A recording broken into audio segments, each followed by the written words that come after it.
Man, so like that was just it for Justin Fields in the Chicago Bears area, and I ain't gonna lie, bro. I'm starting to feel bad for Justin Fields, and and there's like a lot of supporters to Justin Fields, and like there's a lot of like hate for Justin Fields too. It's just split for him, and like honestly, I can see why for both sides. On one hand, Justin Fields is one of the most exciting QBs that the Chicago Bears have had in a very, very, very long time, and he's one of the most likable QBs in the NFL too. But on the other hand, though, like there's definitely some flaws that like he had at the QB position to where like you can see why that the Chicago Bears decided to move on from him. And also, of course, he in the last year of his rookie deal too, so like they had to make a decision too. But how did we even get to this point though? Well, let's go back to memory lane, all the way back to his rookie year, to where it all really started. So crazy enough, they actually made the playoffs the year before in 2020, but like they needed a QB because for one, Mitch Trubisky wasn't that good, and plus Matt Nagy and Ryan Pace were on their last legs because they probably won't get fired if the offense hadn't improved at all. So what they did to actually save their jobs was to draft a young QB. So they traded up to the 11th pick and actually drafted Justin Fields, to which honestly, it was a very exciting move to what they did, but like in reality, it was just something to actually save their jobs. Because what they were planning to do was they're going to have Andy Dalton start the whole year, so that way they actually stay for a whole another year to develop Justin Fields behind them, but that didn't last long because it only took 2 games for Andy Dalton to actually play before he got injured, and Justin Fields started the 3rd game of the year against the Browns, and I remember that game completely because Justin Fields got sacked 9 times against the Browns, and Myles Garrett got 4.5 sacks himself, which was like a career high. And that was the game where we actually felt like Matt Nagy basically set Justin Fields up for failure that game, and it was that bad of a game for him because they could not do nothing for him at all.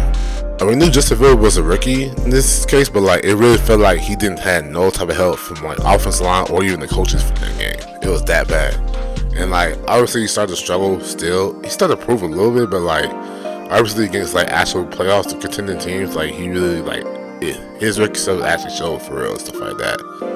But like obviously his best game of the season came like on that Monday night game against the Pittsburgh Steelers, where like he actually played really good against them.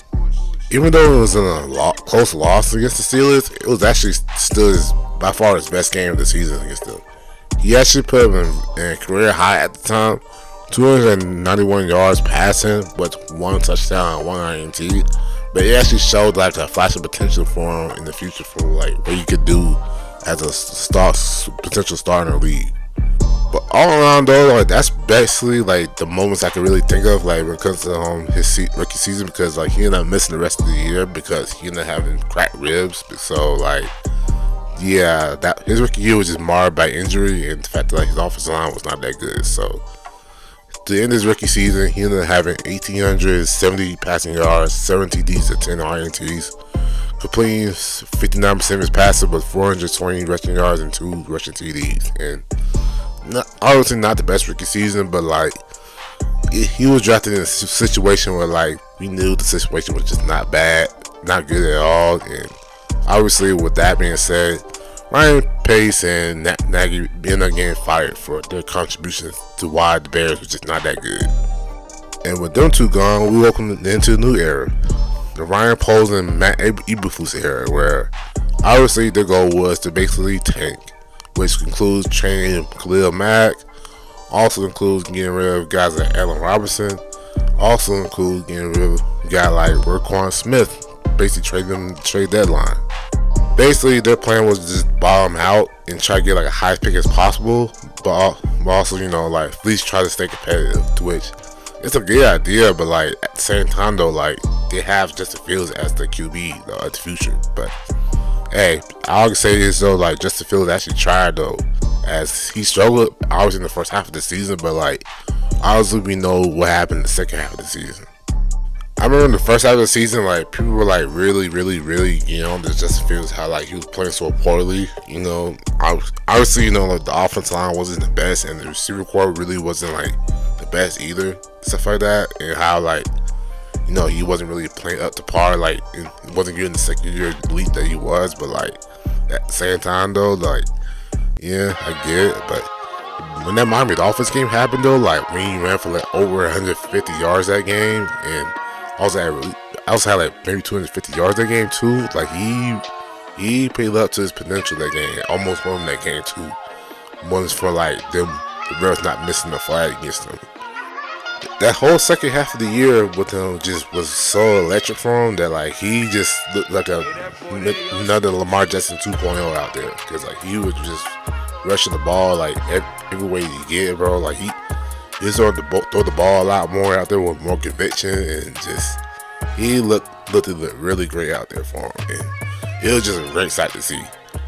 Now, unfortunately, he ended up missing the last 2 games because he ended up catching the flu. But like he still had a really great season. It looked very promising because his second year ended up finishing with 2,242 yards passing with 17 touchdowns and 11 interceptions, completing 60% of his passes. Ended up having 1,143 rushing yards with 8 TDs, and it looked very promising for another jump for his third year. So Ryan Poles plan to actually bottom out actually worked, because they're in the number 1 overall pick, to which they actually used that to actually trade to the Panthers. And one player they got in return was actually being DJ Moore, to which they actually desperately need a number 1 receiver. So Justin Fields got himself a receiver for that matter. And we all, including myself, actually thought that Justin Fields might actually get that year 3 jump that we all thought he was going to get. The offense finally going to be really great, really fine, and all type of stuff like that. He actually might take over it didn't happen. The season started, and they started 0-4 for the season, and including the loss against the Denver Broncos, where like he actually had a great game. He had career highs all across the board in like passing yards and also touchdowns, but like they actually lost in a comeback fashion. But like it just wasn't working at all. Like the defense for the Chicago Bears wasn't that good for real like that, and then like It just some stuff. I don't know what it was with the Chicago Bears that year, to where like it just wasn't working. I don't know what it was. And then on top of that, the Minnesota Vikings game, he just ended up hurting his thumb and stuff like that, and he was just out for like 3 to 4 games that year. But we did come back against the Lions though. Like they did string out some wins though in the form, and they did start looking better as a team to end the season, and they actually did start looking competent. Obviously, to the last game against the Packers, obviously, but like they started looking like a well-oiled machine toward the end of the season, and honestly, it started looking very promising. Even though like it's kind of concerning for me, given the fact that like this is actually his 3rd season in a row where like he's not missing time, considering the fact that like he got 3rd year in a row where he's not getting injured during the season. Given the fact that like it wasn't like last year, it was just more like the flu, but like he still missed time, so it's kind of like it's kind of like it's not a good thing to like miss time every year. But though, like this is actually the best that the Bears actually looked in quite some time, and I'm not even joking either. And this is with like a somewhat of the middle of the pack type of roster they have, and they only added more pieces to the roster. So in his 3rd year in Justin Fields era, Justin Fields ended up having 2,562 passing yards with 16 touchdowns and 9 INTs, completing 61% of his passes with 657 rushing yards and 4 TDs. And his passing yards went up. Obviously, he probably would have cleared 3,000 yards if he didn't get injured, but yeah. So my opinions on this situation is the fact that like I actually am in favor of actually like trading Justin Fields to the Steelers and going with Caleb Williams. And here's why I actually am in favor of this. Now, obviously, I love Justin Fields, I really do, but like you can't pass up on the number 1 overall pick like QB twice in a row. You can't do it. Like they already did it last year, and you see how CJ Stroud is, and you can't do it this year, considering the fact that like Caleb Williams is in this draft. And obviously, generational prospect is not always a can't miss prospect and stuff like that. He might be a bust, and I can see that obviously, but like especially in a QB class like this, where like you might actually have maybe the best prospect in the draft, and he's number 1 overall pick. Like you can't pass that up in this draft class right here. Yeah, I actually watched like some of the games that Caleb Williams plays. That dude legit as it gets too. So like he's actually worth the number one overall pick. And there's a reason why he even won Heisman in his sophomore year. And that's very rare as it is to win Heisman in his sophomore year, bro. It's very rare. So he deserves the number one overall pick. And he's in a great situation with the Bears. But when it comes to Justin Fields, bro, like usually I feel sorry for him because like he really was drafted in a very bad situation because like.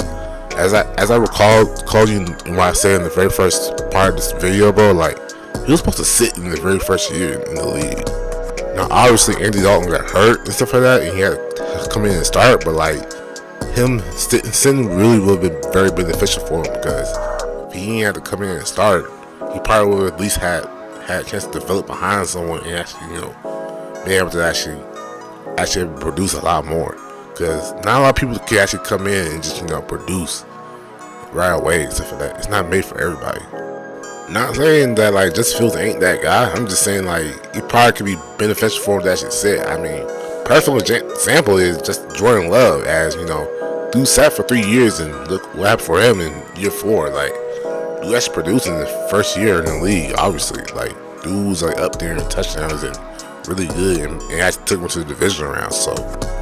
All I'm saying is that like maybe 1 year behind Russell Wilson wouldn't be so bad for Justin Fields, especially for a guy that like I actually think could be like a long-term starter for the Pittsburgh Steelers. So that's just how I feel about this situation.